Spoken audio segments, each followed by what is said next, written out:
Hey everyone, Gooey here. I just wanted to let you know that you can get episodes of this podcast early and ad-free while supporting us for as low as $1 over on our Patreon. That's patreon.com/flashback64. Enjoy the show.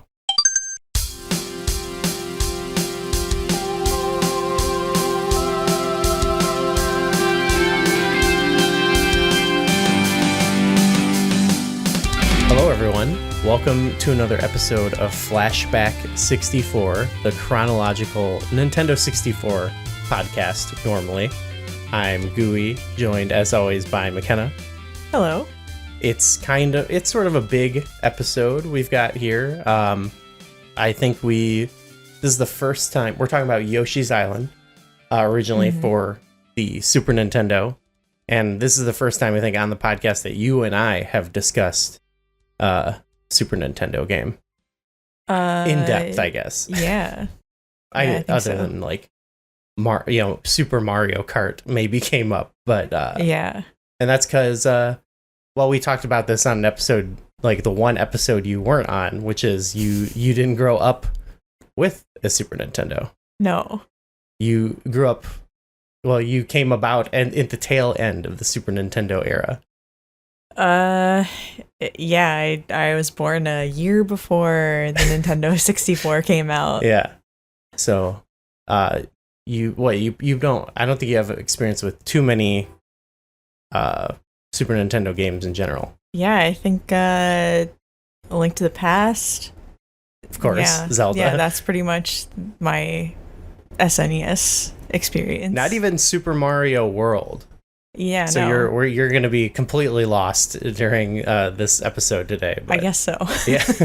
But we've got some great guests. We've got a returning guest, someone who we know for sure has played the Super Nintendo. We're welcoming back Andre from Fine Time. What's up, Andre? Hello, party people. Sorry, this isn't my show. I can't say that.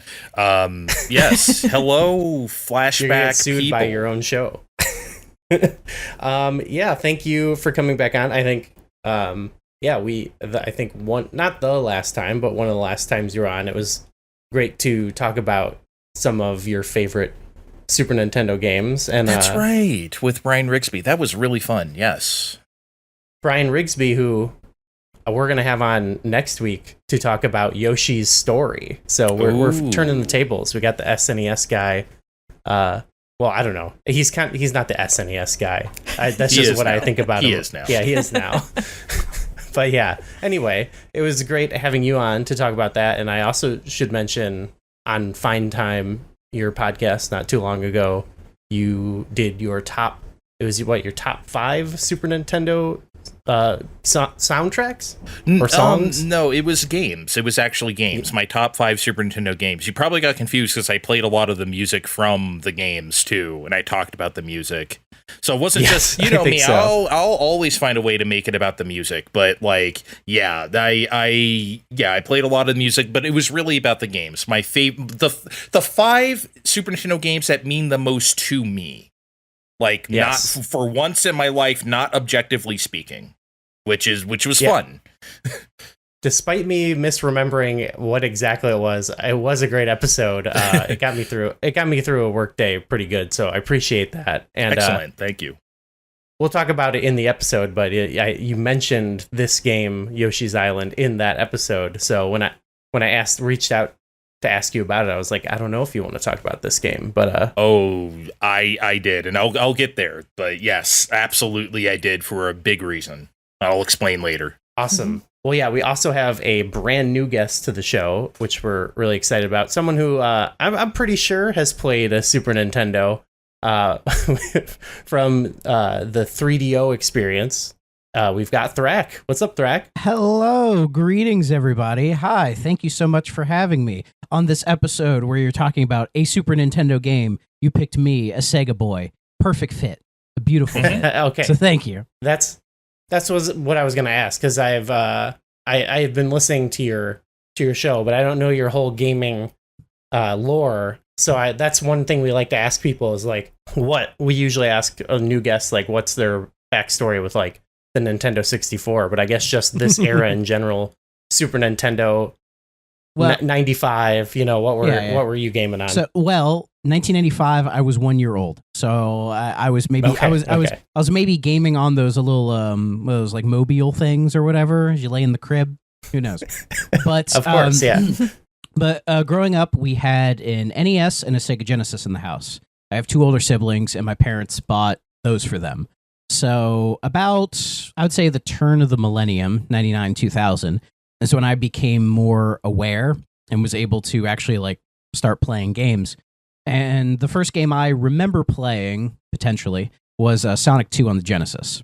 Loved that Okay. game. Sonic has left a permanent imprint on me, for better or for worse. But I had, the Genesis and the NES, and then, so I've always been more of a Sega boy, right? So the Super Nintendo, I didn't properly play one until like high school. Though some of my early experiences with the Super Nintendo was emulation.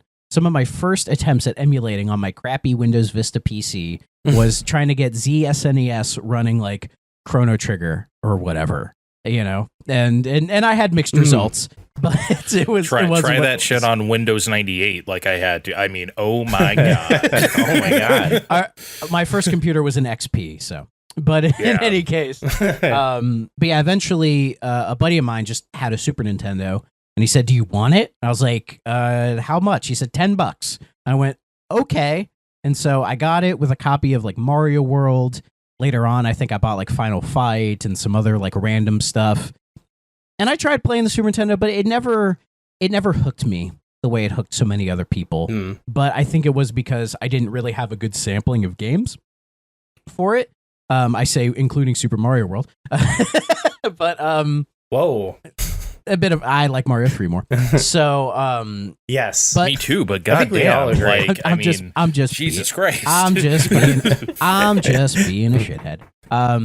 Like in my heart of hearts in the 16-bit war, I will always be a Genesis guy. That's just what I know. It's what I like.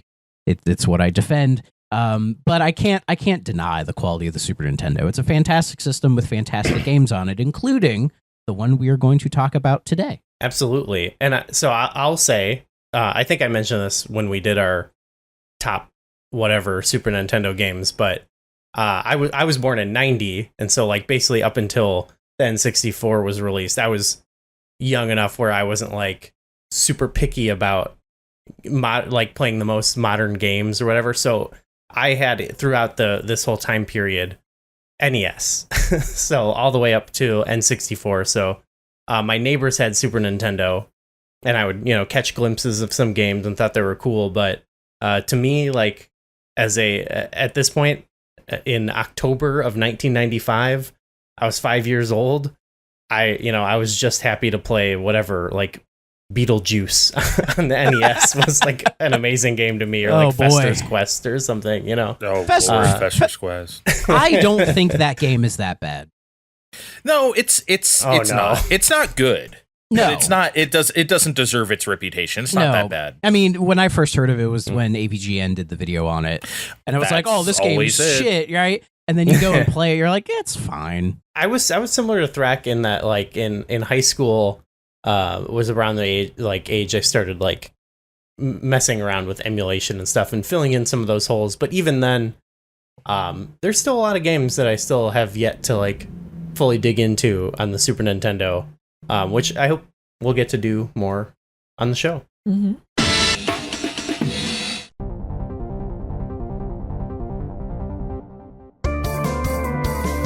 Hey everyone, my name's Darren Hupke. I'm a writer, publisher, and podcaster. My podcast is called Pixels and Polygons. Each week I sit down with a guest and ask one simple video game question. It's a random topic each week and it leads to a fun conversation. You can find it on your favorite podcast platform every Friday, and you can read more about it at pixelsandpolygons.net.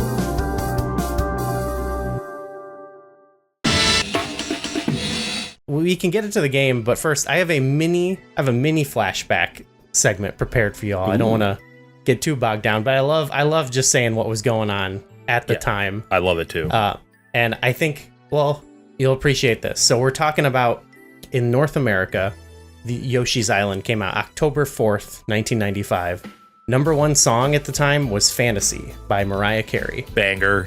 Absolute banger.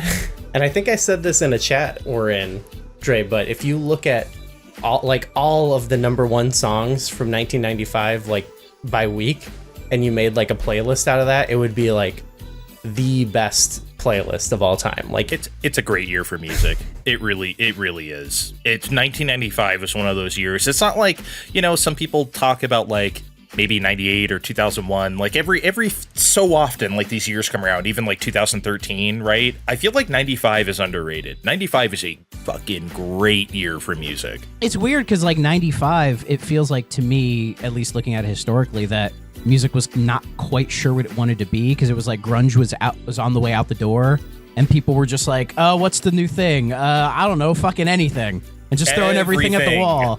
Which has its positives and negatives, but it makes revisiting it a lot of fun, because it's like, oh, look at all this crazy shit. We were letting the Butthole Surfers get a hit song. We didn't care. Oh yeah, finally after like 10 years of toiling away with like the least commercial name of all time. Yeah, and then it's like, and that song's not even good. I think they're. I like Pepper. I like Pepper. It's I've always fine. Liked Pepper. I like the weird experimental stuff. So give me that. We unleashed something here. I didn't expect this, but I like we unleashed it. Turned into a music episode. The first time I ever heard Pepper, it was on our alternative rock station in San Diego, 91X. They played it for like 2 hours straight on a loop. It just kept playing over and over and over again. I'm like, what the fuck is this? But then after like 10 minutes, I'm like, is this song gonna end? Like, what is this? But they kept playing. I don't know if the dude was trying to get fired or whatever. So yeah, the very first time I ever heard Pepper was like on a loop forever. It was weird. Maybe he just liked being able to say Butthole Surfers for 2 hours. Maybe it was part of the Play It Loud campaign. No skateboarding, no shouting, no gum chewing. Keep off the grass. Do not feed the animals. Have a nice day. We want to be free. We want to do what we want to do. We want to have a good time. And that's what we're going to do. All night long, my body burns while she's waiting cold. The lights are on as we go. I just encourage everyone to go look up 95 Billboard Hot 100 and make a playlist out of it. It's great stuff. But number one movie, Seven. I saw, yeah. I think my friend's mom, because at that time I was like 13, so like we couldn't rent an R-rated movie from Blockbuster. Mm-hmm. I think my friend's mom had it rented for us, so we watched it or something like that. Yeah. Have you seen that one, McKenna? I have not. Okay, we should probably watch that together then. That feels appropriate. Somewhere in the city, You're going to come take a look at this. a madman is loose, Homicide's a homicide. inspired by the 7 deadly sins. Gluttony, greed. I hate this city. You can expect 5 more. They know his motive. His murders are his sermons to us. They know his game. I've gone and done it again. 7 deadly sins. 7 ways to die. Have you ever seen anything like this? No. 7. Okay, how about this? Yoshi's Island came out the day after O.J. Simpson was found not guilty in his murder trial. How about that? Yeah. Oh man, we're living in the N64 timeline. We're kind of living in the Fallout era where like it's that's still up there, but it's like the Bill Clinton scandal starting to take off. So that was around the same time. Yeah, starting to intersect. Yeah, that would be a great bonus episode. Like McKenna and I are gonna really get into the OJ trial and break it all down and figure it out. Like, I'd listen. We're the podcast to do. Okay, I'd definitely listen. Seeing the perception of like when he was found not guilty, like how some people were very happy and some people were mad is a very interesting thing. But again, very, very interesting. But we're not here to. That's deep thought. We're not here to talk about that. I'm not going to BioShock Infinite y'all right now. I'm just saying. Hello, we are Kirby Conversations, a podcast on Kirby, along with other adjacent subjects like Smash Bros., HAL Laboratory, and other related Nintendo games.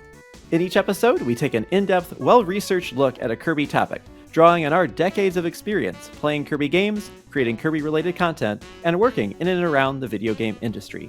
I'm Sean Douglas. I'm a theater and video game journalist. And my name's Bridget. I'm an online Kirby commentator and collector. Our team also includes photographer and Nintendo ambassador Kai, Captain Dangerous Parker, and Gigi, the editor-in-chief of Wick Kirby.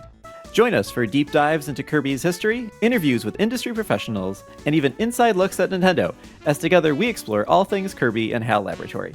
You can find Kirby Conversations on Apple, Spotify, or wherever you listen to podcasts.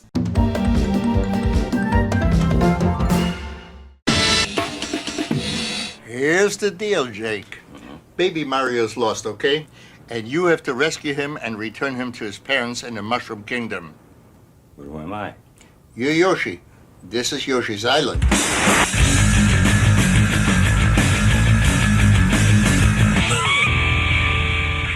Before we fully dive in here, Yoshi's Island, McKenna, you gotta set it up for us.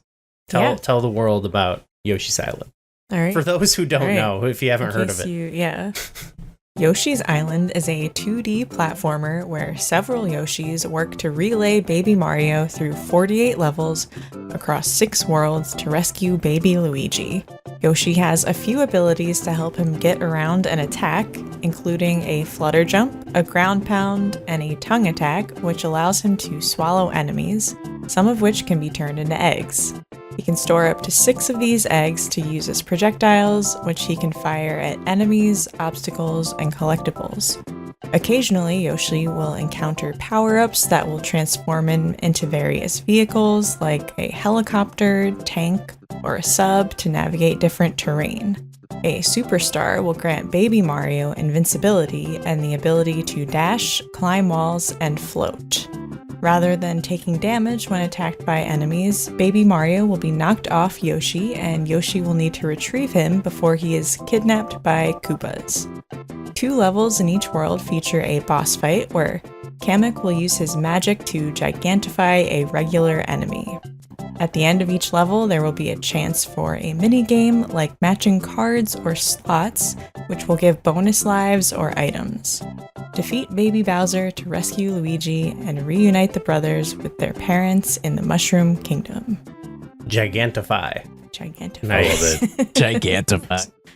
Dre, I wanted to ask you about this more specifically because we were all everyone else here was little babies at the time. You know, we didn't know was a what teenager. we were doing. Yeah. The fucking old man over here. Oh yeah. So this, no, I was very much anticipating this game coming out for sure. It was a month after the PlayStation had come out, and 5 months into the Saturn's lifespan. So I was just kind of curious too, like what was the vibe like at the time? Like Super Nintendo was still releasing games for years after this. I mean, that's not like anything crazy. Like the NES had games coming out. Right. I'll say the NES had its last lifespan. game in 95, I think.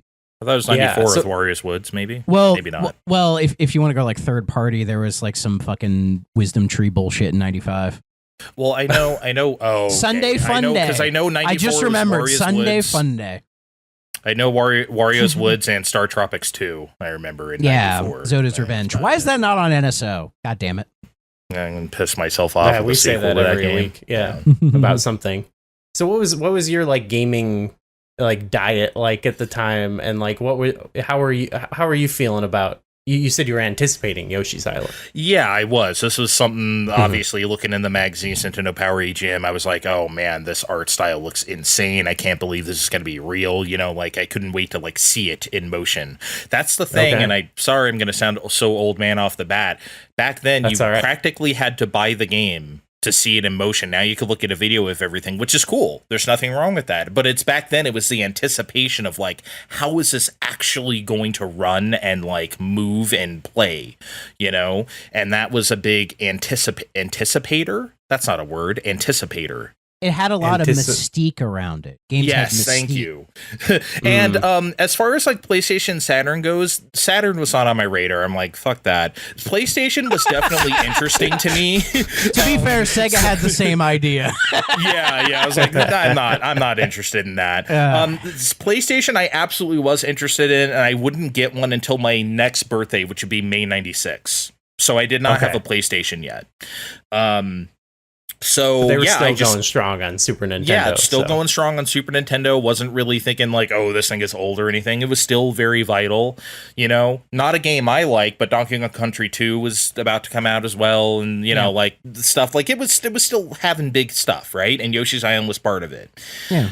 I mean, even the Genesis had a couple big name titles in 95 and 96. Oh, yeah, Genesis was still in 95. Oh, yeah, Genesis is very viable. Yeah, we got Vector Man, baby. 95. Not a game I like, but yes, you got it. I was playing Vector Man today. I'm like, this game's awesome. Do not like. So yeah, Yoshi's Island, as we said, it actually August 5th in Japan it came out, and I guess a spin-off or I guess sequel to Super Mario World.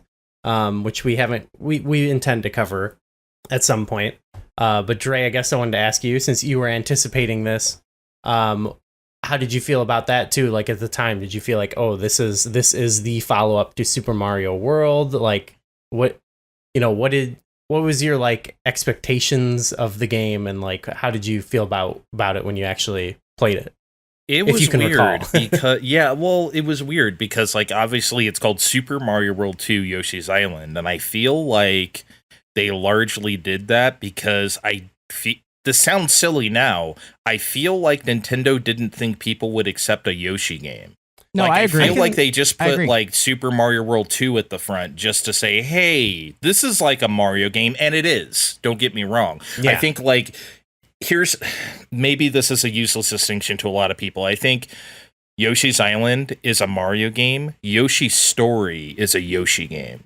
Like Yoshi's Woolly World, Yoshi's Crafted World. Those are like Yoshi games. Yoshi's Island is still very much a Mario game. Not just because literally Mario is there, but like it has that spirit. Does that make any sense to anyone else? It's like a distinction I've always made. I was going to ask that about, because people have mentioned before, is Yoshi's Island like a mainline Mario title? And I'm in the camp of no, because you don't play as Mario, you play as Yoshi. And I agree. Yes, it says Super Mario World on it, but Nintendo has done this before. Like the first Wario game is Wario Land, Super Mario Land 3. The first Luigi game is Mario is Missing.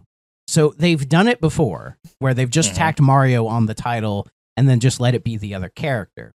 And yes, Baby Mario is there. You do play as him a little bit, but to me, it's not the same thing as playing a mainline Mario game. So that's why I always say Yoshi's Island isn't a Mario game. I could see why you would think it in terms of the vibes, but we go from Mario World to Mario 64. Like Yoshi's Island to me isn't a stopgap because it's a very different game. Yoshi plays very different. I agree. You could almost liken it to like Square on Game Boy, like all the Mana game or Saga games are all Final Fantasy, Final Fantasy Legend, Final Fantasy Adventure. Like it was always Final Fantasy, like they just kept calling it that just because. So or how like every Persona was Shin Megami Tensei Persona for a long time. Yeah, because that was a name that was known already. So it's like just kind of call it that. Yeah. Yeah.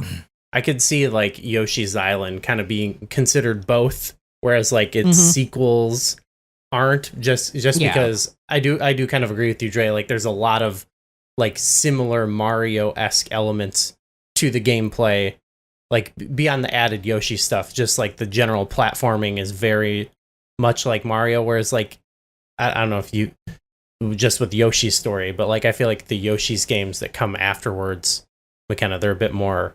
They're like kind of light-hearted, puzzly games. Yeah. Like platforming isn't necessarily the major focus. Not to say they don't have it, but like much more exploration. Yeah, like Yoshi's Crafted World is not a Mario game. No, not at all. Not at all. No, neither is Woolly World. No, those are very different games. Like you can make the argument that if you're looking at the Mario timeline, when we hit Yoshi's Island, it's like a little splinter off of that timeline to make Yoshi's Island, but then all the sequels start a new timeline right below it. Yep. You know what I mean? But then you still have Yoshi's Island DS and New Yoshi's Island for 3DS, which kind of continue that thing that exactly. people. I don't think those games are very good, but they exist. DS is better than New Island. DS is DS is okay. DS is okay. It's the closest. It's the closest to a Yoshi. I think it was Yoshi's Island 2 when it first was being made. I think that was the idea was to make it a sequel. And then it's like half sequel. Like, it's so similar, it doesn't even feel like a sequel half the time. But then also, like, Yoshi's Story was Yoshi's Island 64 in pre-production. That's how they introduced it. So they realized, it's weird with the Nintendo names. It's just Yoshi. He's just so tied to the Mario series that I think that's why there's this kind of blurring of the timeline of where Yoshi fits, because he only exists because of the Mario series, right? Like. Like, I could be wrong on this, but I think Miyamoto wanted a Yoshi-like character in the original Super Mario Brothers. Like, he wanted Mario to ride a dinosaur that early, but they couldn't figure it out. In the original game? I think so. I believe that it actually changed where I think in the original game, we were watching a video and he said he wanted him to ride a horse. A horse. He wanted to ride a horse. Horsey. And then Horsey. And then it might have been around the time of Mario 3 or Mario World where one of the other was it Tezuka? It might have been, he might have been like, oh, let's make his horse idea, but we'll make it a dinosaur or something like that. Yeah. And they drew like some freakish creature, and they're like, oh, maybe the old Yoshis are so. Oh my god, those are so weird. Nightmares. Those are. They could bring those back as like villains in new ones. Those are freaky. I still think Baby Yoshi is undeniably cursed. That is a very cursed sprite. Yes. I don't like it. It's weird. It's like when some babies are born, some of them look kind of weird, There are some ugly babies. It's okay. Oh yeah. It's okay. Even just a little bit of time, it'll be cute. Oh yeah, just give it a bit of time. But sometimes, Hey, some ugly babies grow up into cute humans, and some cute babies don't. Yep. Of course. Oh no. Well, McKenna. Hey, I wasn't saying anybody here, okay? You all are beautiful. Yeah, she's hiding her baby photos. No, I'm just kidding. I'm sorry. If you want to see my mullet. McKenna, you heard about this game because we watched the Nintendo Power VHS back in the day when we did the episode where they were playing Bush Machine Head underneath footage of Yoshi's Island. So you had a pretty good idea about what the vibe of the game was gonna be. Fucking Machine Head under Yoshi's Island. The 90s, everybody. The 90s. One of the toughest hidden areas to find in Yoshi's Island is in World 1.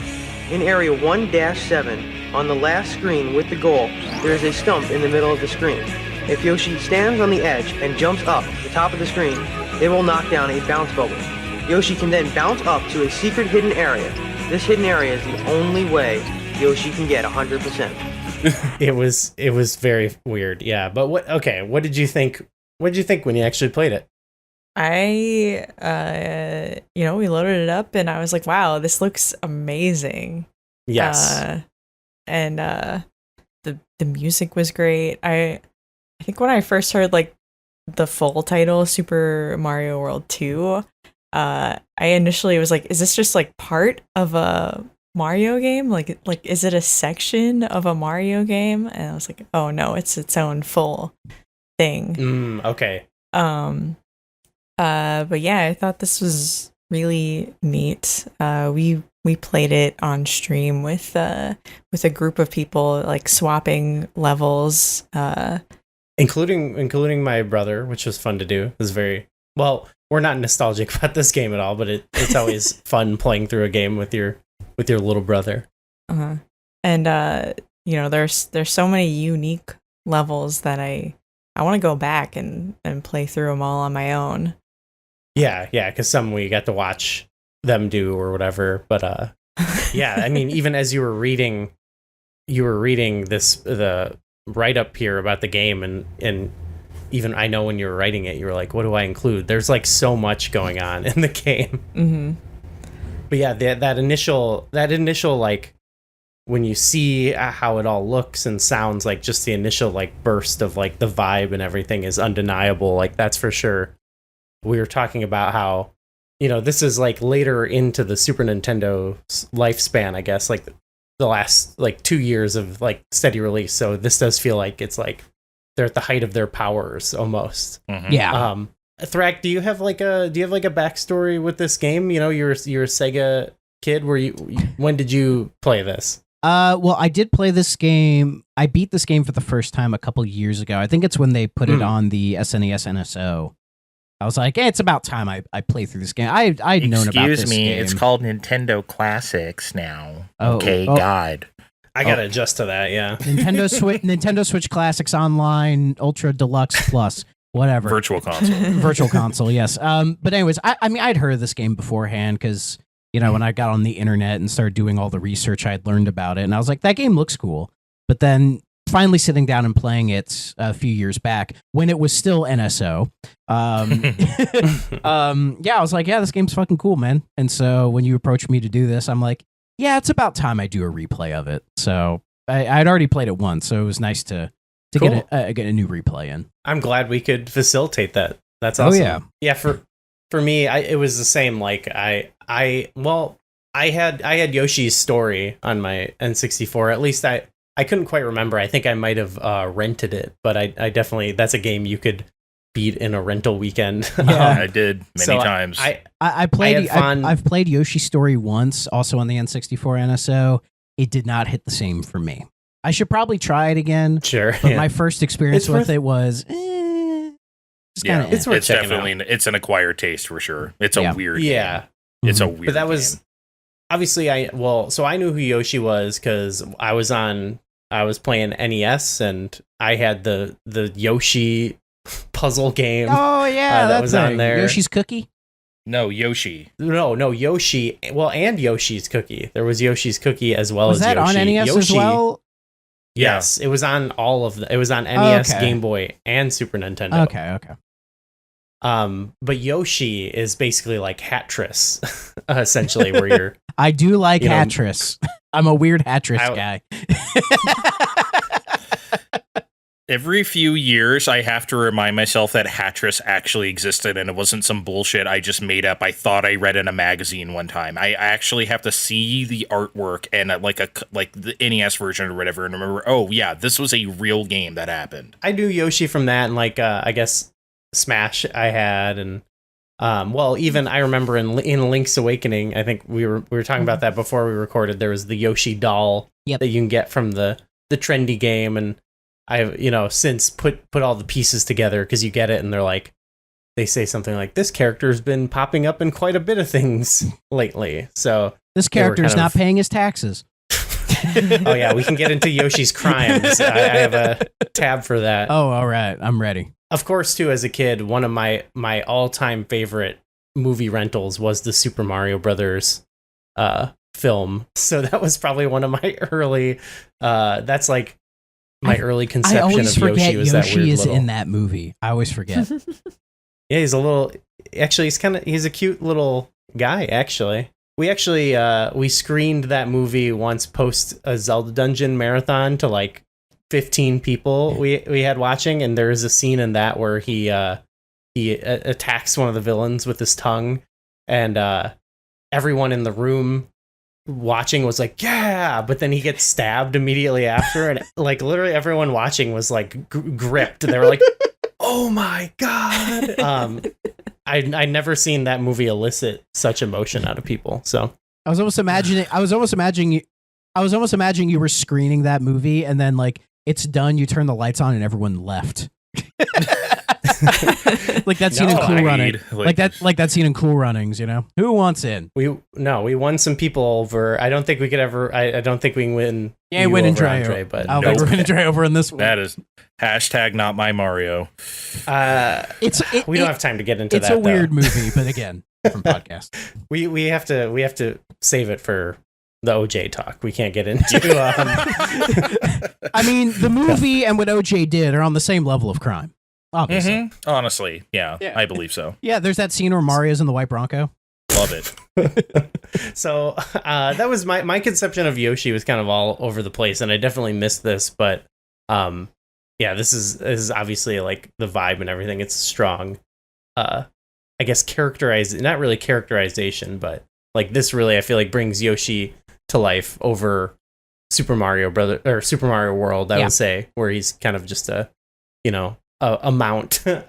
In Mario World, he's basically like a tool to get from point A to point B. Basically, You sacrifice him a lot to get to lot. like hidden exits and stuff. Yeah. Like you just, you know. He is expendable. Yeah, Exactly. very. So Yoshi's Island is where he gets like some legitimacy, I think. But we like Yoshi. Do you like Yoshi? I take it, McKenna. Yeah, Yoshi's a little cutie. He's a little cute guy. He's also like the strongest character. Yeah. He's on he's on like the Kirby level of like cuteness, you know? Where it's like, oh, he's adorable. Yeah, I feel like the Yoshi games and the Kirby games have some like overlap in like, you know, what some of their strengths are in terms of like being games that appeal to children. Yeah, to like a much younger audience for sure. Yeah. I think this is important before we go on. This is like the reason why I even agreed to do this. I would have agreed to do this no matter how much I played the Yoshi's Island, obviously, because I'm here for Flashback 64. But I had an ulterior motive, okay? Oh, okay. So, here's the thing. When this game came out, like I said, I played it when it came out. I was anticipating. I loved it. I thought it was like the best thing I'd ever seen. In some ways, it still is. It's still an incredible looking game, right? I played the shit out of it. It might be the only game that not the only game. It was the first game I remember I ever lost track of time. Like you sit there and play something for hours and you look outside and it's like dark. That's like the first time that happened to me. Because like you said, it was October. So, you know, the sun's going down really early. I got it at like noon and I stopped at like 6 p.m. and it's like pitch black. And I'm like, what the hell is going on? Whoa, what time is it? You know, like that was the first time that ever happened to me. What year is it? What year is it? It's still 1995. Wow. There's still Bush is still popular. So here's the thing. I loved it when it came out. Every time I've tried to play Yoshi's Island since, I completely lose interest after like an hour. And I could not figure out why. I was like, I tried on Wii Virtual Console. Didn't really want to play anymore. I tried on SNES Classic. I even tried here on Nintendo Classics. Couldn't when it came out. Could not do it. I was like, what is going on? Is this game just not as good as I thought it was? Or I've played it before, so I don't care, but that was so long ago. It's not like I really remember what happens in the game. So like, why am I having this like, I don't want to play this anymore? I couldn't figure out why I was feeling that way. What's the verdict? Yeah, like if you were, because like here's the thing: if you were to ask me, like at the time, I would have said this is one of the best Nintendo games of all time. Of course it is, like everyone else says, right? So when you approached me to do this episode, I was like, yes, this is perfect. Now I have to play through the game. I am forced to. I am doing it for a podcast. I must play the game now. I can't just put it down anymore. So I did. I played through the entire thing front to back for the first time since 1995. And I think this is so intense. I'm shaking.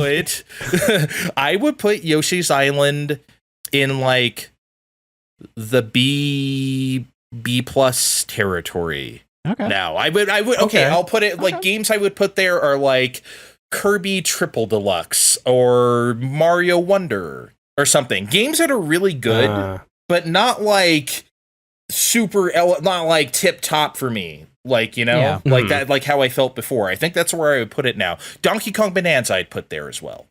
Like that kind of tier of, you know what I mean? Do you think it's a case of when you played it, when it came out, you just put so much time into it that when you returned to it, your brain was like, we've already done this. We don't need to do this again. I don't think that was it. I think I was just wowed. I forgave a lot of stuff that annoyed me because the audiovisual presentation was so incredible to me. I think that's what happened. I was so taken with the visuals and it's how it looked and how it sounded and everything. Oh my God, it's a Yoshi game. Oh wow, it's Baby Mario. Like all these new things for the first time that I was just so taken with that I forgave a lot. And I could see that. I am not forgiving anymore. I am out of forgiveness. See, my take's maybe a little bit different, and that is like this game, to me, there are 3 like first party Super Nintendo games that I think are brilliant and fantastic. And to me, this is one of them, along with Super Metroid and Earthbound. Like, you know, not to discredit the other ones, but like, you know, Mario World, Link to the Past, all that stuff, they're fine. They're perfectly fine. It's just there are other games in the series I like more. Whereas like you look at these 3 and I'm like, all 3 of them, I think perfectly represent like the character and the universe that they have and are trying to create, you know? Like I prefer other Metroid games to Super, but Super is such like a perfect encapsulation of it. That's what the whole genre was created around, was that game, you know?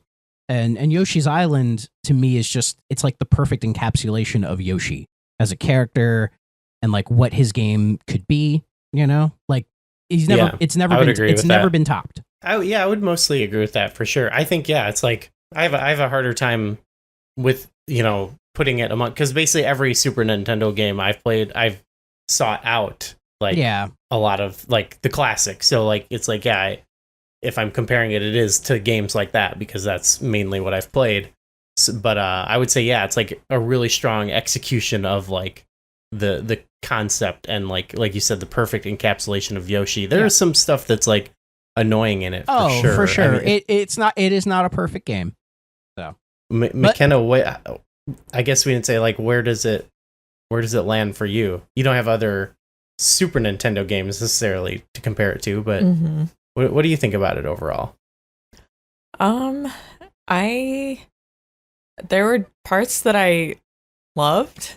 There were parts that were really annoying that I still kind of I don't know if I loved them, but like the parts with the little fluff, the guys that make you high. Yeah, the guys that make you high. Oh, the Oxycontin, yeah, that I think I was just like screaming the entire time I was playing. You kept getting those levels and that to be fair, like we were also like, this is something you said, we were playing parts or all of it on stream, and you were saying like there were some levels where like this wouldn't be so bad if like we weren't playing with a bunch of people, because I could just like take a break and come back, but we kind of had that like, okay, it's just like, all right, I gotta keep going right now.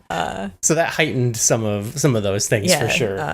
That made some of the platforming quite a struggle there. Like no, I don't blame you, because I think I was Adventure of Link jumping over the lava where you got the flying heads coming at you. Oh, the horse heads, frustration, zigzagging. I remember like there's one level I was like, oh, you want me to try it?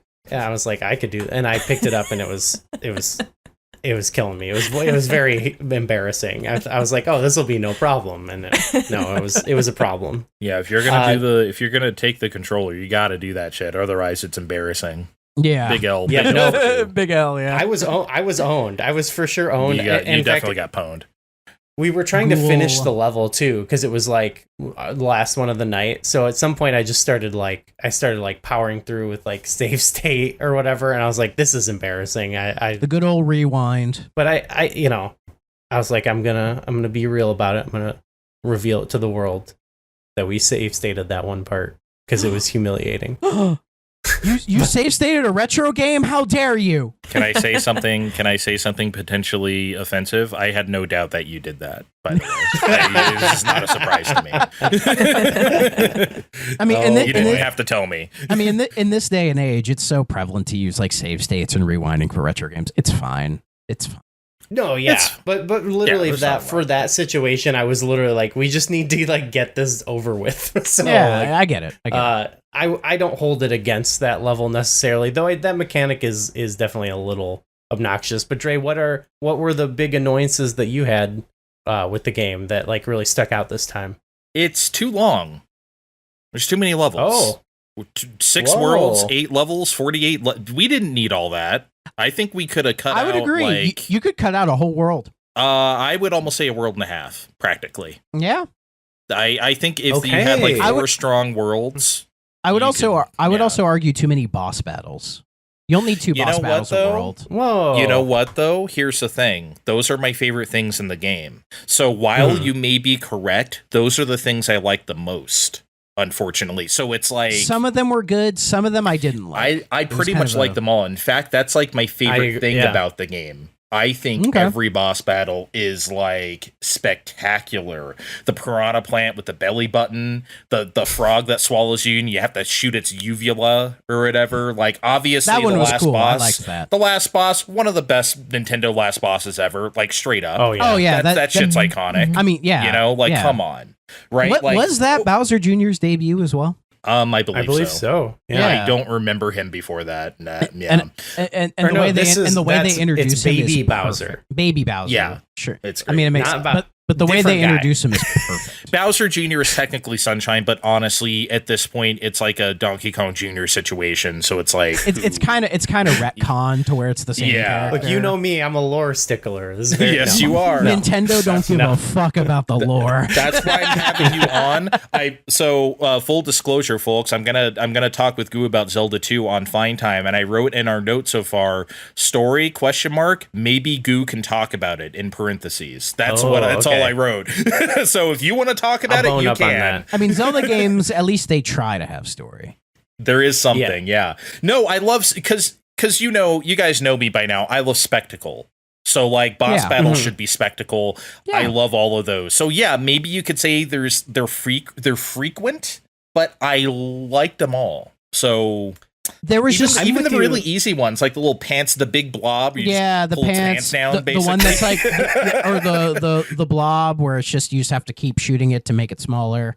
Mm-hmm. You know, my problem with those is those are just too easy. I like the ones that you need a little bit more. You need the ones that are like, you know, when the frog swallows you, or the belly button with the piranha plant, like the ones that have a little bit more of a puzzle element to them. Those are the ones I really liked.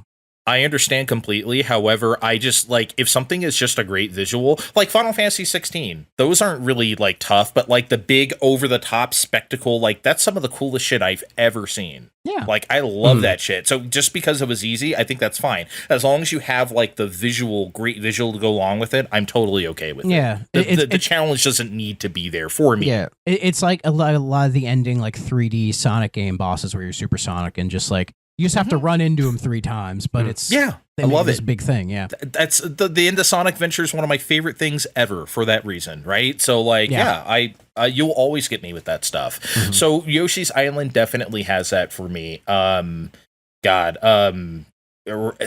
Raphael the Raven, classic, right? Like all of it to me. That really is the best stuff in the game to me. I found that the boss fights and like the like those parts where you do transformations and stuff like that, like those were some of the strongest parts of the game. Yeah, I think the skiing one. I think that was my favorite. I fell a lot, but I thought it was a lot of fun. We definitely had a lot of like oh yeah. There's some good entertaining moments like where like the game tricks you and you get I got squashed by a boulder or whatever, pushed down a hole by a boulder, kind of semi-trolly stuff. But yeah, I think Dre, your pitch here for like what you don't like about it, you might be arguing closer for a game to be more like Yoshi's Story, because it's a lot more trimmed down. You know, there's only 4 worlds, I think it was, right? 4 worlds with 4 levels apiece. 6, and you just play the 6 worlds with 4. And like that's right. And there's 4 levels, and you don't even play them all in the same run. You know, so you have to play the game through multiple times to see all the different shit, which I think is a lot of fun. It's like Rondo of Blood. Yeah, it's a bit more like maybe pared down to like what's the essence. Did you feel like there was too many levels when we were playing? I mean, we did like the pass the controller thing, so it did feel like it got long at some point. You definitely saw like certain gimmicks return more than you thought. Mm-hmm. Yeah, there were a few levels that I was like, maybe that could have been not a level. That's fair. Because here's the thing. I'm sure if you were to add up the levels in like, I don't know, Super Mario World, I bet there's like also like 48 or whatever. So it's not really about the number of levels. I think it's what McKenna hit on. It's variety. Right? Because like there's no swimming levels in Yoshi's Island, right? Or there's no like, you know, you have the overworld, you have the caves, and you have fortresses. But in Mario World, you have ghost houses, you have a forest, you have a whole chocolate island, you have a Bowser's Castle whole map, right? Like you have a lot of like variety. The ghost ship. Yeah, ghost ship. Yeah, what is it? Soda Lake with the dolphins, right? Like you have a lot of that stuff. Yoshi's Island doesn't have that. No. So, and it's okay to not have that, but at the same time, to have that many levels it's just a bit much. I think. And that's also the part of it. I don't think that like the level design gets a whole lot interesting until like at least like World 3. I'm not saying the first two worlds are like not like suck or something. It's just that like we start getting into, you have to play the game a lot to get to some really cool shit. I think that's the whole, it aims itself at a younger demographic. Like it wants to ease them in, like take a longer time to ease them in before they really start to challenge them, like kind of later on, you know?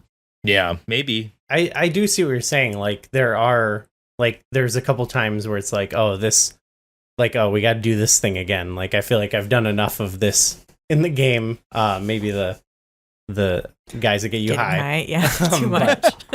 They don't show up that often, do they? It's like what, 2 or 3 times? I like those. I gotta admit, really. I like every time. I like those. Yeah, I like those too because they're weird and it's like, what the fuck is this? But it makes the music do a thing too. Yeah, and Yoshi all effed up is like awesome. I do like that. It's fun. I like it. Yeah. But I still felt like just when like I said, when I was like making notes of like, okay, there's like there are all these things in this game. Like I still feel like it's like chock full of stuff, and like the way they mix these different elements, like down to like the little unique obstacles they'll throw in, like those like switches that you can only jump on a certain amount of time before they disappear. Like they've just, it's got that like Mario thing where they've got all these little like mini obstacles or elements that they can throw into a level to like change it up. And I never felt like, again, maybe it was because we were like trading it around, but yeah, I never like really had that feeling of like, oh, they're like really stretching this thin or anything. You know, I felt like, oh, this was like chock full of like a lot of variety still. There's definitely ideas. I don't want it to sound like every level is just hop and bop and whatever. Well, because like maybe this will illuminate more. Not just the bosses. My favorite levels were by far the fortresses, for sure. Yeah, those are the best designed stages. Those are the best designs. Those are the best, like, to me, just the best constructions and like just the coolest stuff to do. To me, whether you have to solve a puzzle, oh, you got to get this key to get into this room and stuff, and like figure out how to do it. I love that shit. And when it does like the 3D stuff with like the walls coming down or like the little like turny bits. Super FX 2 work. That's Super FX 2, I think. The FX 2? I think so. Yeah. Yeah. And man, there's this game does have its fair share of Mode 7 as well, but Mode 7 can't do all that, man. That's FX shit, baby. Yeah. Like, yeah, I don't know. I was just calling everything Mode 7 that looked cool. I was just like, yeah, Mode 7. No, man. Blast processing. Yeah, wait a minute. How'd they get that? No, man. It's this game, like I said, visually is still insane. I cannot believe this game is real sometimes. It is one of the best looking games of all time, straight up.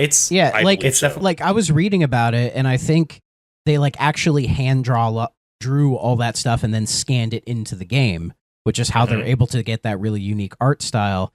And I always heard that the game looks the way that it does as a direct response to Donkey Kong Country, where Miyamoto saw that and was like, I don't like how that looks, and then pivoted to the hand-drawn style of Yoshi's Island as a way of like 100%. It'll age better. And honestly, it aged a lot better. Donkey Kong Country games look like ass. They also kind of play like ass, but whatever, right? So, but I like the first one. I'll always give the first one its props. I have my issues. We haven't figured that out. The rest I could take. Yeah. Okay, so here's something old man me moment again. Okay, here's something that really mattered to me at the time too that I thought was cool, and something that's kind of, I don't want to say lost to time, but we don't really think about it anymore because we've gone so far past it. When Yoshi's Island first hit, I was very shocked that there was like Shy Guys were the main enemy. Yeah. Yeah. You know? So like that had never been done before. The Nintendo hasn't really acknowledged Super Mario Bros. 2 USA very much at this time. Bomb-Bombs were in Mario 3, right? Like you saw a couple little minor things, but like Yoshi's Island felt like the first time, because there's also snippets, there's also like other stuff from Mario 2. So there's like this felt like the first time they ever actually acknowledged that game in another Mario game. And that felt very, very cool to me at the time, because I was like, whoa, because like at this point I hadn't seen a Shy Guy in years, You know, it felt, I mean, because like what, the 88 to like 95 here, this is a long time. I hadn't seen those since I was a small kid, right? Now it's like they're coming back. So like, again, that feels kind of lost now, unless you're my age, right? But that felt really cool. But now, if you think about it, every Yoshi game is defined by like Shy Guys and those kind of like Mario 2-ish enemies. Yeah. So I think that's very cool. This game started it, though. Yeah, it was this era where they felt more comfortable throwing in Mario 2 stuff, because also I think they appear in 64 as well. So they were, it's very you're right. Yeah. So it was by this Ghost point Sniff It or something. Yeah, it was around that time they felt more comfortable putting in Mario 2. I think they always felt embarrassed about what happened with Mario 2 for the longest time, because ours is better. Exactly. Yeah, we talked ours about that. isn't bullshit. Yeah. Ours isn't a ROM hack. So like, yeah. A bad ROM hack. Yeah. So like, yeah, I thought that I wanted to mention that just because like that's become so part of like Yoshi's games and like Mario, because like by the end of the decade we're throwing Birdo into Mario Tennis, and we're we're finally like Nintendo Japan is finally like reclaiming these things as like Mario things, but it started with Yoshi's Island. So yeah. I didn't make that like connection playing it, but only, like I said, only because now I'm going back really and playing it after all these years, and I do just kind of associate Shy Guys. I know they're from Mario 2, but like they do just feel right at home in a Yoshi game. Maybe it's because it's like if you put Goombas, like I think Goombas are in the game, Goombas and Koopas, but they use them more sparingly. Very sparingly. When you see a Goomba, you think I'm going to jump on its head. You know what I mean? Like, so I feel like they're like, yeah, let's. Obviously, you can still do that. It's but like when you see the Shy Guy, you think like, oh, I need to use something different to take him out, which is, when you gulp them and turn them into eggs. It kind of tricks your brain into thinking, oh, that's what I do. I'm sorry, I talked about this probably when we did our Mario 2 episode, but like when the first time I ever played Mario 2, of course expectations are set. I jump down the hole, I go through the door, and I jump on top of a Shy Guy, and all of a sudden I'm on top of him just riding him while he walks. What the fuck? What do I do now? I have to pick it up and throw it? What? You know what I mean? So this like is wrong. Expectations are a bitch. That's all I'm saying. But since we were talking about the negative stuff, I think we need to bring up the one thing everybody mentions with this game. And that is they bring it up so much it feels like a meme, and that's I've seen so many people say I love Yoshi's Island, but I hate that fucking baby, and he fucking cries every time. Oh, please! Everybody brings it up, and I feel we need to bring it up. You're supposed to hate it. It's supposed to be annoying. I don't care. I don't give a shit. It's fine. I think it's fine. I think that's the point. like the point. Like the fact people view it as a fatal flaw I've never understood. No, that's insane. I've never understood. It's supposed to be obnoxious. It's supposed to like all the sound effects, not just the hey, but like all the like every sound effect at that moment is to give you panic attack to be like, I have to get this baby back. That's the point. Yeah, and nobody ever brought up like that's a really good quality like baby crying sample they have in the game. Oh, it's excellent. Like it's very high quality for Super Nintendo. Very. So give them credit. I think it's fine. I wanted to sort of dispel this myth, not myth, but this talking point, because McKenna, were you aware of like that meme of like, oh, that baby, I hate that baby, I want to kill that baby? I think I'd maybe heard of it, but I hadn't connected it to this game. Okay. This is something I was about to bring up because I think we played it, and then like we were playing Mario Kart World, and I think I chose Baby Mario for a race, and people were like, "Oh, you don't hate him now?" And I was like, "What do you mean? What are you talking about? You're like Baby Mario, like, the famous race car driver." you don't think he's like the most annoying thing? And I was like, "What do you mean?" So did like but did you find it I never annoying? Understood that. Did you find it annoying then when we were playing the game? No. No, and I was just like, he's a baby. He's crying. And that's how he communicates. It had the intended effect that you guys were describing. Someone would get hit, and literally we're playing with like how many people? Like 4 or 5 people sometimes. and everyone would go, the baby, and like get really panicked. Give me back my baby. Yeah, they're going Mads Mikkelsen. Where's the Yoshi's Island Death Stranding ROM hack? I have an idea. Yeah. Everyone, I have a terrible idea. Let me tell you about it. I want to hear it. Boss Baby, except Baby Mario. No, money. That's money right there. The Death Stranding baby. Oh my god, that would be so amazing. Carrying that little thing.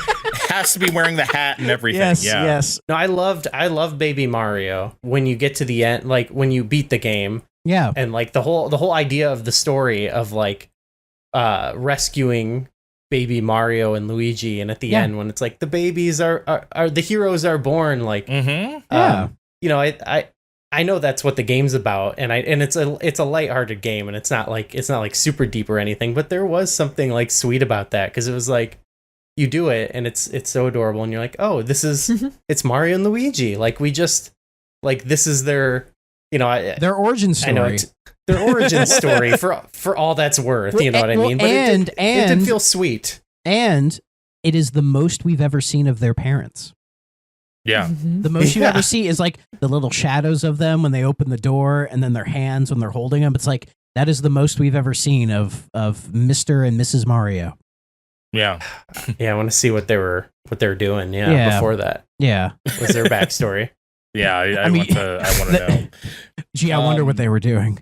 I can't imagine. That's why the stork brought him twins. Of course. You know, it's like, oh man, they're really doing it. That's weird. So, like, they really like they canonize them as twins. Are they twins? I always thought they were just I think older, it's younger just brother. a thing for the movie or for the game. Because I think whatever. Luigi's supposed to be younger. Yeah, Luigi's the younger brother. Yeah.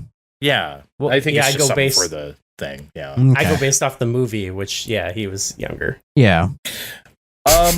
This might be, I don't know if you guys know the trick on the World Select where you put in the push button code. What is it? YLB? I forget what it is. And it does like, it shows you like, I don't know if it's like a level select or something. No. There's like a code you can do. No. Anyway, point is, this is the first time and maybe the only time I ever discovered a code by myself. I figured that shit out at the time. Yeah, I was just messing around with the controller and something happened. It's like, whoa, what? So I tried to replicate it. I think I pressed Y first, and then I did, like, I actually worked out the code. I wrote down the code and sent it to EGM. Because remember, they had you send in codes or whatever to the magazines? Yeah. I literally did this. They did not credit me. They credited some other asshole. Oh, I guess figured it out first. So, like, it was in the next issue, but it wasn't my goddamn name. And they used to put addresses. Did you scratch it off and just write your name in the magazine? Yeah, to be like, this is my credit. They put like name and like city or something like that, I think. So that's what they did. We'll find. We can find them. Yeah, asshole. That was my code. I figured it out. It was such an easy code that, like, of course, if I figured it out, I'm sure a million other people did. So, like, whatever. But, like, still, come on. I didn't know the code was a thing at all. I'm the one. No, I was trying to make sure I knew all the extra stuff with this game because we certainly didn't. Well, did you guys do the extra levels? No. I'm not interested in collecting that shit. Did you? No. Well, I was working on 100%ing some of the levels, and as I was doing it, I'm like, this is really tedious. I don't want to do this. So I stopped. Yeah, it's not fun. I almost 100%ed the first world, almost, because some of them are super easy. But then when you get to back in the day, I think I did like the first two worlds. Yeah, because once you get to like the fortress and some of the more like gimmicky kind of levels, you're like, oh, I'm good, man. That's actually a tip that Henry gives in the Nintendo Power VHS where they preview this game, where he says in it specifically, if you 100% the first world, you can go back and replay the mini game there and like kind of refill your items up for like later in the game if you need them. And I thought that I was like, oh, that's actually a good tip. Like, and I think that's maybe kind of smart. Make 100%ing the first world easy, and you know, people kind of have like a safety net to fall back on. We actually didn't really use a lot of the items you could get. Yeah, and like use in the levels. I don't think I ever used any of them. The game's playable without them. You know what I mean? Yeah, but like most Mario games are. Like I wouldn't say it's baby game easy. It does have its challenging moments, but it is on the easier side. But by the end of the game, it definitely cranks up some. It cranks it up. Some of the crazy shit they have you do near the end is pretty like fuck, man. I don't know. Yeah, sometimes Nintendo does that. Donkey Kong Bonanza cranks it too. Oh my god. Does it? Yeah, Okay, it that's cranks it at the end. Yeah. Like some of the new Super Mario Brothers games, you'll unlock like the secret world, and it's like, what the fuck was this shit? Like they make it so hard and crazy, but Yeah, that's the best part of the game because the rest of that game is baby game easy. Yeah. Yeah, I feel like Nintendo's kind of philosophy on like what is like an easy introductory game has kind of, you know, changed over the years. I think a lot of people's conception of that has changed because now I feel like a lot of like Mario games or something you can kind of play through and it doesn't ever get too crazy, and then it's after you beat it, it goes more like sicko mode.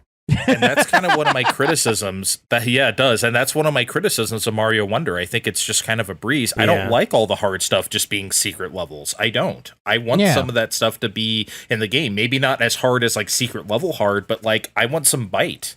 Yeah. You know? That's why I like Mario 3 so much, is by the end of the game, it is testing you. Mario 3 is the perfect difficulty. That's why it's like literally my favorite game of all time.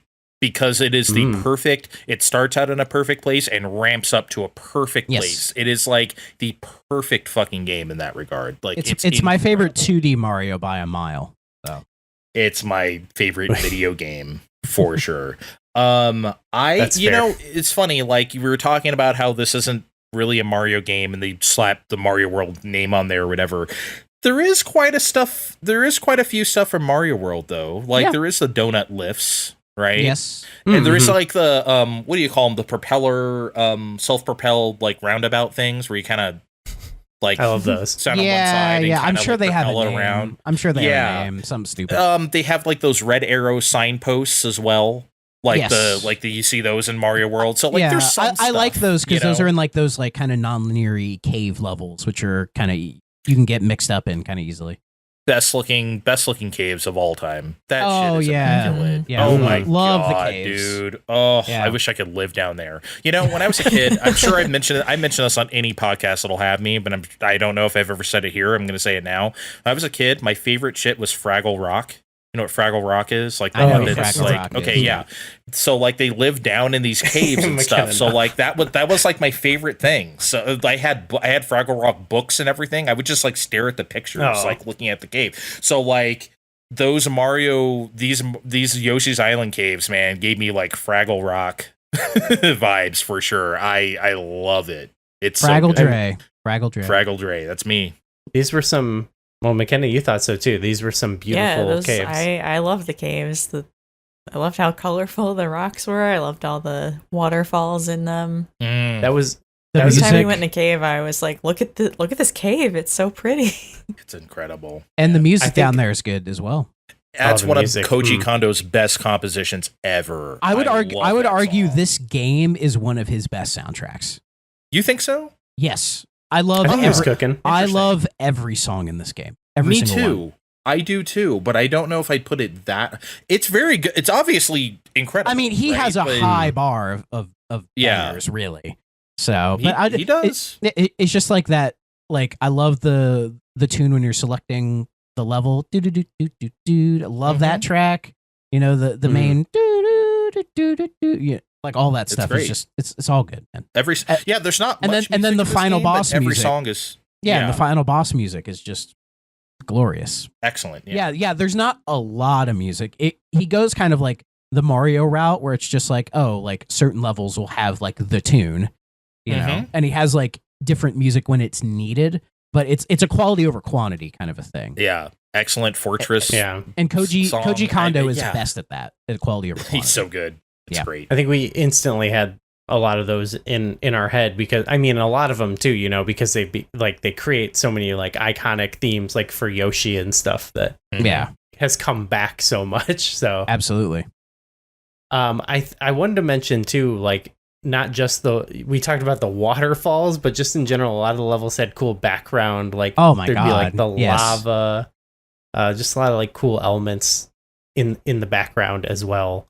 That were this is like moving and kind of dynamic. So I think on all levels, like the game, it's like a perfect mixture of like those different types of elements, the FX chip, the mode 7, the music, you know, it's like it's so solid in that regard. And I guess too, I wanted to mention that the the game itself was conceived of and directed by the designer of Yoshi from Super Mario World, Shigefumi Hino, I believe. Mhm. Yes, It's Hino. Yep. And so I feel like that too. I mean, obviously there was a lot of like, you know, a lot of those guys were doing art and directing and programming the game. So like, you know, that's not necessarily a foreign thing. Like Miyamoto did art and everything too, but I think that's why these games have such a like strong eye for design, is because those guys are like also super artistic as well and everything. And it was also like a tight knit team, like back then Nintendo. Like it was a lot of the same like number of people working on all the different series, and there was quite so there's quite a consistency with all the first party Nintendo stuff and like art style, game design, you know, everything. That's why they all kind of have that Nintendo thing, that X factor, you know. And Yoshi's Island is able to like kind of carve its own niche into that. Like it's easy to slot in with Mario, but it also stands out as its own thing. I'm sure people know Yoshiaki Koizumi from the Switch era of like directs, because he was like the typical like presenter, right? But the work he did for Nintendo in the 90s is vast. If I went, that would be a whole podcast in itself if I went over it. I mean, basically, the man Link's Awakening. Link's Awakening. Super Mario 64 wouldn't even exist without him. Like, he created the whole, like, 3D design for it. But what he did on Yoshi's Island was actually the bits that are pre-rendered, he did those. He was the CGI designer on Yoshi's Island, and it has his touch. Because, like, people don't know that about him. He started out as just an artist. Like, he did the drawn art for Link to the Past and Super Mario Kart. Those are both his. Like, that's how we started at Nintendo. So, like, that's just amazing. doing art. Yeah. And those are two, I mean, I love the Super Mario Kart, like, art, like, from the manual or box art or, like, all that stuff is crazy good to me. So, like, I really enjoy that stuff. But, yeah, he did the CGI on this, which is probably, like, you know, as his next project after this was probably Mario 64. So, like, going into something, you know, oh, okay, I'm going to model some 3D, and now I'm going to do a 3D game. It probably was a necessary stepping stone, I guess. But, yeah, he did the CGI on this game. Yep, he went right from Yoshi's Island to Mario 64.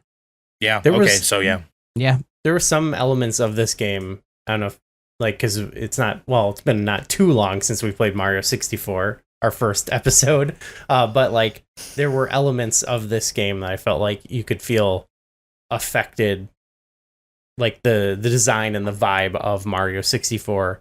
The one small thing that kind of comes to my mind is this, in the case of like the Starman theme, or in this like the what is it? The invincibility, Baby Mario. They add in the music, that little like sweeping part underneath. I don't think that's in Mario 64 World, is it? Mario World, I can't remember. I know it's in 64. I don't think it's when you get the wing. It's not in Mario World. It's not in Mario World. Yeah, because in 64 it's when you get the wing cap and you start flying around. The wing cap adds that other element to it, the string element. Yeah, but that was added. But that first showed up here when you're doing the. See, I didn't see. That's Baby weird. Mario. So it's like I didn't even remember that until now, basically, because like I always think of that as a Mario 64 thing for some reason, even though I played these in order at the time.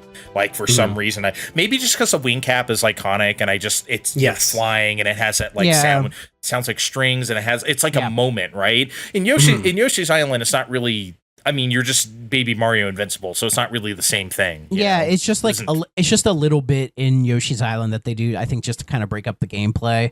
But it's always like so short and minuscule that it doesn't really amount to anything. Because it kind of goes with when you're like the helicopter or when you're doing the drill stuff as Yoshi. It's like, I like those, but they don't really do anything with them. They just show up and you're like, oh, that was a thing for like a couple seconds, and then you just move on. It's so weird. Yeah, it's like they could have. Weird. They should have made a whole level where you're the helicopter the entire time. Like that would have been something. It would have been different. You know? Now, like, here's part of my problem with Donkey Kong Country 2 is that I think there's just far too many gimmicks. There's just far too many levels with, like, here are 100 barrels to blast through, or here are, like, here's a weird. I think those games are way too gimmicky, and then the actual hop and bop stuff also isn't that fun on top of it. So I'm not advocating. I almost never advocate for more gimmicks. At the same time, I do think Yoshi's Island could have used a couple more gimmick levels. I do. Yeah. I could have broken it up a lot more. I think like gimmicks are good when you like pace them out, you know, like once in a while. And I think honestly, Yoshi's Island could have used like like say 1 or 2 gimmick levels kind of spruced in, I think it would have honestly helped. Like a whole car level or like something. a whole level where you're the helicopter, or a whole level where you're digging, that kind of stuff. Or even a level like where you use the stuff in the game to just make a gimmicky, like what's that very famous level in Mario 3 where you have to run across the nippers, but you have to have the Starman the whole time. Yeah. So instantly kill. You have to keep getting the Starman and go, That's what level I mean? That's in Pipe World, isn't it World 7?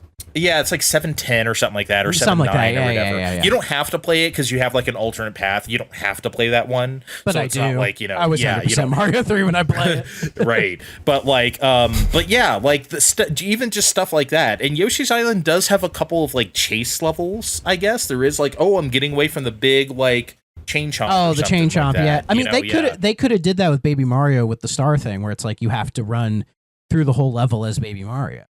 Yeah, just a couple, not very much, just a few levels like that. I think would have went a long way. Like just a little spice, That makes sense. I hadn't considered it. I think there was a couple of those power ups that were like, oh, that was it. But I feel like usually when they came up, it was like, I don't know, maybe it was just heightened by we're playing with other people, but it was always like exciting and like, oh, what do you turn into? And like, oh, you're a helicopter now. And it almost feels like they threw them in near the end of the game when they were playing it. They're like, you're just Yoshi the whole time, and people are saying this is a little tedious, and they're like, well, we need to do something different, but I mean, the game's going to ship in a couple weeks, so just throw in a helicopter because it's just like a random icon in the middle of the screen, and then you have to get to the Yoshi icon to like actually progress. Otherwise, it'll force you back, and you have to do the whole thing again. I'm sorry, Yoshi's face when he's transforming too is like he's like he's being Thanos or something. It's like what is even what? I'm turning into sure. It's like when Mario throws Cappy for the first time. Yeah, it's a moment. It is. I was just thinking how I was saying that the skiing was my favorite part. And they just kind of let you have that for a while, and that was good. Maybe if they had done that with some of the other ones, instead of just being like, "Oh, that was a thing for a second." Fun. Like I even like the snow ice levels in this game because usually they're bad, but here I think they're actually kind of good. I don't think ice levels are bad. I love the ice world. Again, keep talking about Mario 3. The ice level of Mario 3, I love it. It's one of the weaker worlds for me. I understand. Yeah. I love the danger. I love how perilous that whole thing is. I get you. I know this isn't something I should be asking about any platformer from the 90s, but like, why? It just seems so random. Why can't he just like Yoshi? He's not driving a helicopter. He himself is turning into a helicopter. Like morphing into one. It's so weird. It is weird. Like, it's bizarre, man. I don't know. I love seeing all the different vehicles with his face. I don't know. Yeah, it is. It is cool, but that's why to me it feels like a last minute addition. It probably was. They just kind of threw it in there because they needed something to kind of break it up a little bit. Because I think if they had done it, implemented it in the game through the whole development, I think they would have been much better placed. Because Nintendo's usually better about how they handle gimmicks. Like this is a case of it just feels kind of off, A little bit, yeah. Yeah.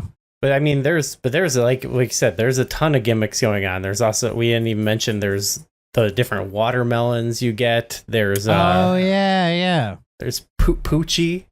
Poochie, yeah, first appearance of Poochie. Yeah, that's right. He doesn't show up that often, but it's nice to see him. Only a couple times. I do like He's Poochie, much more a thing in later like actual Yoshi games. Yeah, but like here, Yoshi and Poochie's Woolly World on 3DS. Yep, that's the one I played on 3DS. Yeah, did you have to deal with him?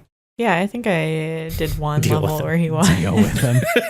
he controls a little funky at first because you're like, oh, I have to be like looking at the right place to see where it is. But it's a little comes funky. together fast. Yeah, you figure it out. This game kind of solidified how Yoshi, the character, controls. Like even in Smash, like his moveset is basically in this game. Like, did you feel like were you kind of familiar to playing as Yoshi, or did it take some getting used to?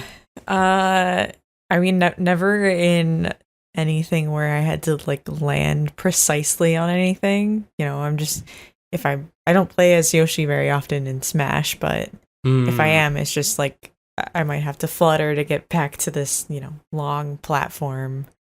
Right. That was something that was a bit of a struggle. I did struggle a little bit with figuring out where exactly he was going to land. The flutter jump like space, which is funny. I feel like that they're like, this will make it, I think, easier is what they're thinking. You know, there's even levels where it's like they tell you just kind of like flutter jump down here and you'll be okay. But yeah, I can see if you're like not like, it probably takes some getting used to, and adding on the fact that you're playing like we're taking turns, so you're like not maybe building up some of that. Yeah, that it's muscle like I memory. play like an easy level, and then the next time I'm playing, I'm like, oh god, this is like a week later, and I'm like trying to remember which button does what. Yeah, that's fair.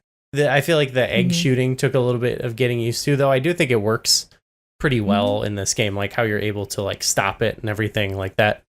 That was smart. I feel like we can usually take out a lot of enemies, and that was your strategy oftentimes, like, who can I snipe? Oh yeah. Definitely like sniping. That was I mean, it was new to everybody though. That egg throwing mechanic is obviously the kind of soul of the game, right? And that was just like, that was the fresh thing about it. It's like, oh, what? This is how you mainly attack? Okay. So, you know, that was something I was also very taken with at the time, and, you know, maybe a way why I might not feel the same way about it now is that that's such a known mechanic now that it's just, but at the time it was so fresh, you know, not just your typical Nintendo hop and bop. So yeah, is this definitely also speaking of his gameplay? Is this also where? Is there a Mario game with the ground pound in it before? I don't believe so. I don't believe so. I believe it was invented here and then carried to like 64. Yeah, I think 64 was the first time he had the butt bounce. Yeah, so because I'm trying to think, because he doesn't have it in like, because like Donkey Kong 94 is where he gets like all the acrobat moves, right? But I don't think he has a ground pound. I don't think so, no. Yeah, so I think Yoshi's Island is the first time, yeah. I definitely don't want to come out and be, this would be such a like Nintendo fan move to be like, this is the first video game ever where you ground pound. It's not the first game ever, but it's definitely the first Nintendo game ever, that's for sure. It definitely has to be like where you would credit that in their lineage for sure. So and I feel like the flutter jump is almost a little bit based on, say, Mario 2 Peach's floaty jump. Like, I think it has some a little similarity to it, but I think the flutter jump, the idea is it's meant to give you a little bit more control without it feeling like super easy, like with Peach's float, where you can just breeze Peach over is just shit. busted. If I can't beat she's the level, absolutely I just busted. pick Peach. Yeah, exactly. Or even like busted. Yeah, Kirby. It's kind of like Kirby too. A little Kirby. Yeah, like I've always liked the flutter jump, but like I feel like in this game Yoshi has quite a bit of weight to him. So I don't know. I always felt like he should be floatier than he is in the game. Like he's not super floaty, but I mean it's fine because again I think the flutter jump kind of makes up for that, you know. But that's also, again, this might be part of your problem with Yoshi's story, is that the flutter jump is way different because you're up and then you kind of dip way down and then go way back up again. Like it's a very different arc. Yeah. You know? Whereas in Yoshi's Island, it's just he stays the same trajectory, then maybe goes up a little bit. Yeah. Yeah. Whereas like in Yoshi's story particularly, it's very different. Like very up and down. So it's a bit more dramatic. Yes, for sure. I don't think just random criticisms I wrote down. I don't think the bonus games are that fun. That's what I had next. Yeah. I don't okay, like them at and they also don't trigger that often. So even if you get all 5 flowers, you have a 50% chance of getting it. That's not very high. No. Like, I feel like if you get all 5, they should just at least give you it. I feel like each flower should give you 20%. So if you have 4 flowers, you have an 80% chance of getting it or something like that. I don't know, man. But even then, it's like they're mostly just guessing games. Yeah. And they're not even like good. Yeah, they're not fun at all. It might just be me, but like growing up on like the Sonic games, like the Sonic games had much more fun bonus games than this does. Sure. So maybe I just have those are a game within itself. Yeah, maybe I just have too high of standards. But every time I would get a bonus game here, I'd be like, I would intentionally lose it. I'm like, fuck it, I just want to move on. I would legit slap, like, go to my friend's house and slap in like Sonic into Sonic and Knuckles so I could play Blue Sphere for like 2 hours or whatever. Like I would legit do that. Yes. Well, we had, I guess, a bit of I like these just because they were, I mean, they're gimmicky and they're not like exactly fun games, but I think again it was heightened by just playing with our friends because it became like a spectacle every time they came up, especially well we had many mishaps, and this was another way we made the game harder for us. McKenna's shaking her head in pain. Yeah, what happened? What happened is Michael bet all of our lives away. So my brother, my younger brother Michael, he's a trickster. He's a wild man. He will sabotage. Exactly. Yeah, exactly. yes. I'm Thor. For better or for worse. Oh, fuck. So any multiplayer game we play together, he is trying to. He's the agent of chaos. He's trying to blow himself up or whatever. He usually likes to inflict it upon himself. He's not like, I'm out to troll you. It's good. It's in good nature. But yeah, every time we came upon those, and I did it too. We were like, we're betting it all, and so we'd have like a dozen lives, and we'd go down to 0, and and it was like, okay, we've made this level now. I think we had like 30 lives at one point. Lost them all. Yep. So we had this thing then where we're like, well, okay, so now we have 1 life because we lost them all. We kept saying we're not going to need the save state, but just in case. Guess what? And he's like, well, you have the save state. Like, they always try to justify it. Like, you're fine. Half the time we would do it just to like, it would make the person a little confidence, a little bit more confident. Yeah. And then oftentimes they didn't need it, but we would have been fine if we had our 30 lives, but we didn't want to risk the game over. Yeah. So your contra code. Yeah. Actually, what you mentioned the coins and the lives thing, like, this game doesn't have a HUD. Because, Mario games usually have like the UI or whatever, but here, none at all. If you want to check that stuff, you have to push the start, which I think was a really interesting decision. Yeah, they didn't want you like counting directly how many coins you have to get a 1-up or something like that. You have to actually pause the game, which is a choice for sure. It might be slightly influenced by Donkey Kong Country because it has a UI, but it only shows up when you when you collect a banana or get a 1-up or something is when it shows up. So right, but this doesn't even do that. It's just not there. Or maybe they're just like, no, this art is so fucking good. Get rid of the HUD. So yes, exactly, and that they were correct to do that. Yeah. I get it. It's Yoshi. It's not a Mario game strictly, even though it kind of is. I did miss not having like swimming levels. I don't see that again. Thrak, see, that's something people always bitch about too. Like they bitch about, oh, Baby Mario is so annoying. I feel like people like say they hate swimming levels for no reason. I always think like the that's swimming insane. levels. I love swimming levels in again, I can't talk about Mario without talking about my own Mario Maker 2 levels. I made so many swimming levels, I would probably made people sick. I also I went through and counted also after I made all 100 levels. That's the max you can make on that game. 25 of them, so 25% were auto-scrolling. I love auto-scrolling levels. See, I do not like auto-scrolling levels, but that just could be because I like Sonic. So I like having my speed, and an auto-scroller, you can't have that momentum. When Sonic has parts that scroll automatically, I like that shit too. It's very rare. It's very rare, but I do like when they do it. It's always for a bit of an effect, and it's never like a whole level, but I do like it. So see, in Mario, the only water levels I don't like are the ones where it's like you can't go down and swim. Say it's like in Mario 3 when you're getting chased by like Big Bertha or whatever. And like if you jump into the water, you get like slow and stuck in there. That's the water levels I don't like. That's the point, though. You're not supposed to be in there. I know. But the ones where the ones where I'm in, where I'm swimming around, like avoiding blooper and shit. No, I've always liked those. Yeah. So just get a fireball and nothing. They're nothing. Put Yoshi in a submarine or something. I don't know, man. But might as well, yeah. Yeah, let him transform into a submarine. But yeah, I think of just like because we were talking about like gimmicks or whatever level variety. I feel like if there was swimming or maybe a few more auto scrolling. There's a few in Yoshi's Island, but I think there could have been some more. Isn't there like a submarine thing in this game? That's what I thought, right? Isn't there a submarine? But there's not like a swimming level, is there? It's not in a swimming level. Not like a hole. No.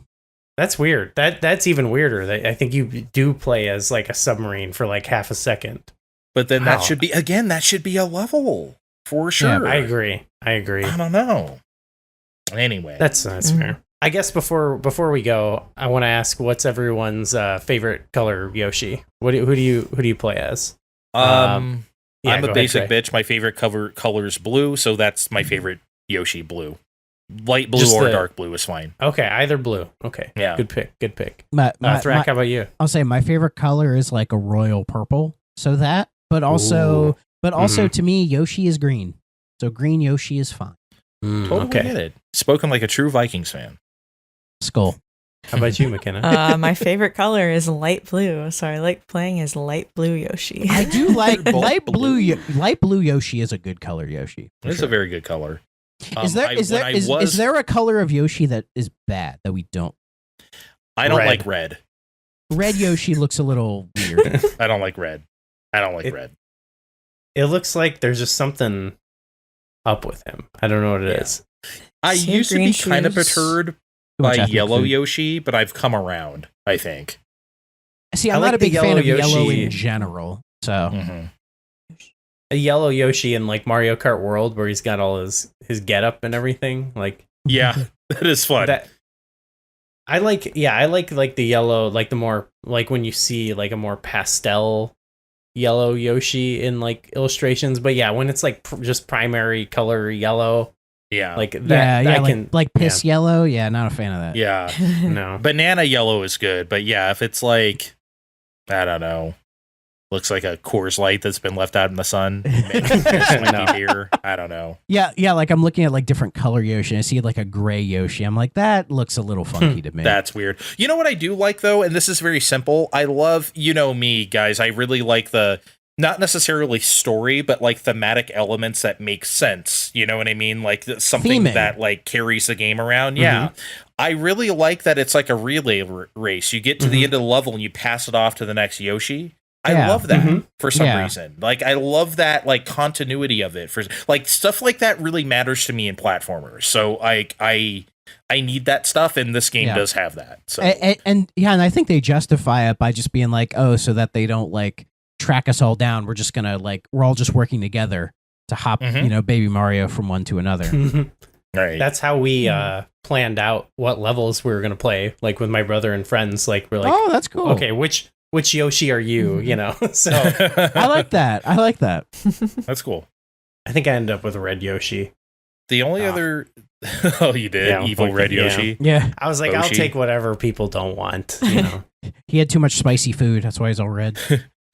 Curry Yoshi. The only other thing I have, the only other thing I have down here, if I can fucking speak, that I wanted to make sure to say is that we mentioned the Koopa and Koopa Troopas and a couple of those classic enemies that are actually here. I think they look beautiful. Those Koopa Yes. Paratroopa wings are insane. Yes. Dude, that is a crazy animation. And oh my god. Like and I love the design of the Goombas here. Like I've never liked the design of the Goombas in Mario World, but in Yoshi's Island, they're very they look- different. Yeah, here they look more like actual Goombas, and I'm like, I'm here for it. They look like a chestnut almost, like in Yeah. Mario World. Yeah, it's They're very actually weird. now considered like a different enemy because, like in Mario Yeah. Maker, you could do like a classic Goomba or like the Mario World Goomba. now. Yeah. I like they differentiated them, but They were such freaks. They had to do it. Then They by were that, freaks. but by that logic, they need to bring back the Mario Land Koopas that explode. Their shells blow up. They should. Oh, They yeah. should, I 'cause don't know they have why the they've Super never brought Ball. those back. Those are so cool. They had the Super Ball power up. They added that from Mario Land. So Yeah. I never made a Super Ball level. That's one thing I never got to do. Well, maybe Mario Maker 3 will let me. I don't you think gotta they're go doing back. I don't think they're doing a Mario Maker 3. I really don't. Yeah. I can't wait. When is too much too much? To find out, we crammed everything into Super Mario World 2 Yoshi's Island. 60 more levels, massive enemies, huge Yoshi tricks, all served up with the latest graphic technology, Morphmation. No more. Sure you don't have room for another little bonus level?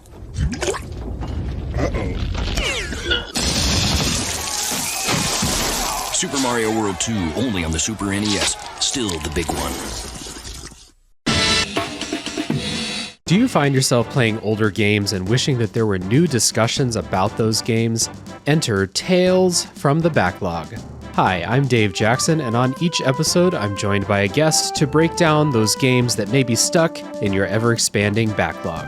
Each episode looks at one game in depth, focusing on mechanics, story, music, and other aspects with no spoilers until a clearly marked spoiler wall in the middle. If you've played the game, go ahead and climb that spoiler wall and enjoy in-depth story discussions, and if not, jump out when we warn you and maybe go play that game for yourself. We have over 100 episodes in the feed, everything from Disco Elysium to Tunic to discussion episodes about how to get into horror games, and if games actually need to be fun, or if they have more to offer. I guarantee that there's something in there for everybody. Once again, that's Tales from the Backlog, available wherever your podcasts are found. We appreciate both you guys coming on to talk to us. Thrak, do you wanna promote your podcast? Tell people where they can find you and your shows. Sure. So I am the co-host of the 3DO Experience. Dre's been on there before with a classic episode. It's me and my buddy Bill going through the history of the failed 90s console, the Panasonic 3DO. Talk about the entire game library, the various consoles, all that good stuff. It's a great show. I've been having a great time doing it. We've crossed over 100 episodes recently, so we're going strong. Congrats. Nice. And also I recently started a new podcast called Call of Duty Thrak Ops, where I'm playing every game in the Call of Duty series and doing a solo kind of retrospective on them. Episode 2 is out at the time of this recording on Call of Duty Finest Hour. I don't know when this is going to come up, but I am working on the next episode, which is Call of Duty 2. So if you guys want to hear about shooty bang bang games, which I also like, go listen to that as well. Wherever you're listening to this show, you can find the 3DO Experience and Thrak Ops. Awesome. Yeah, we will. We got to at some point take a look at 3DO just for curiosity's sake. Like we try to cover games from different consoles and stuff, so we'll have to. You're welcome to come on our show whenever you want. We would also love to do that. That would be amazing. So let us They know. invited me on 3DO Experience to talk about porn games, so that was my expertise. It was episode 69, of course. Yes, so. of course. Yeah. Hey, Dre, we'll have you back for a real game, okay? I promise. I those said games a lot sound of things real on to that me. show. It's As funny. did I. I listened back to that episode, and I can't believe I was just screaming like, "I want to see Dracula's dick!" Like I was just saying it so emphatic. Well, and that was right before the Nosferatu movie came out, and we saw Dracula dick. We did. So you got it. We saw it. Anyway, sorry. I'm sorry to put this on say such a phrase on Flashback 64. It's okay. I've definitely Talk about a flashback. I have actually at times found myself on a podcast being like, what, you got to give us the vampire D. Like, what? Why are you holding out? I feel like a lot of media does that, and it's fucked up, frankly. So yeah, it really is. And Nosferatu delivered, baby. Let me tell you. Yeah, it was weird, but it can't wait for the solo fine time on that. Yeah, I guess we should say we did mention Fine Time before, but yeah, you should do your plug. Okay, yeah. Fine Time is a show where me and my two friends, Steve and Kevin, we talk about whatever we are currently playing. It could be something old, like Yoshi's Island. It could be something new, like Donkey Kong Bonanza. Whatever we are authentically currently playing, that's what we talk about. We love to cover current events. We're going to definitely cover this Nintendo Direct partner thing next time we record. We love to cover stuff like that, or Summer Games Fest, or Tokyo Game Show, whatever they are, or just current news topics too. We love to quiz each other, love to play games and embarrass each other. The more embarrassing, the better. So yeah, it's great fun. Sometimes we don't talk about games too. Sometimes we do movies or anime, but not too often. Mostly we talk about games. And so come have a fine time with us. Yeah, people should check out both podcasts. I was listening, I think it was maybe 2 days ago. I was listening to your latest episode where you're talking about Bonanza, and I was listening at work, and I'm not supposed to, and I was cheesing up a bit at some of it. It was very funny. Thank you. So that's it'll make you laugh at work. I didn't listen to the whole thing because I want to have the Bonanza experience on my own when I eventually get there. Yeah, we put the spoilers. We put the spoilers at the end. Yep. So yeah. No. Awesome. Well, I think that about covers it for today. Thanks again, both you guys, for coming on, and thank you. Thank you for having me. It was a lot of fun, McKenna. Great job. You too.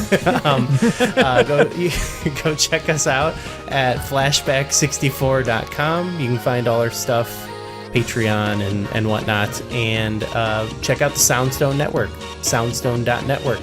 Other great shows on there, Kirby Conversations, Pixels and Polygons. And yeah, thanks for listening. We'll see you next time. Bye. Bye-bye. See ya.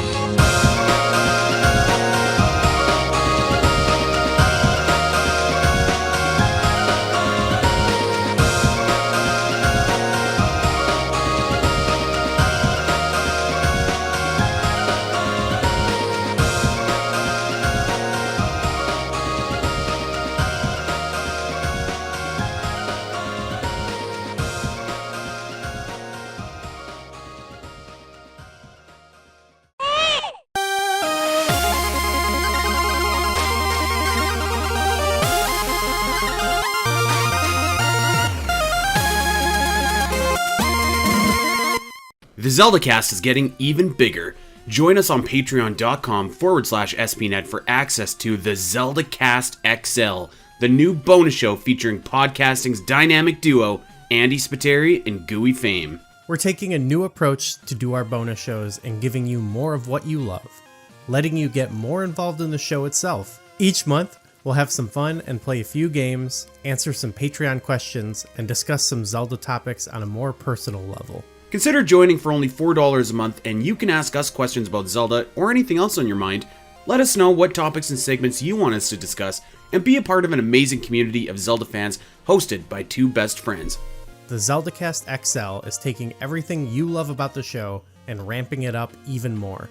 So come and hang out with us, only on patreon.com/spnet.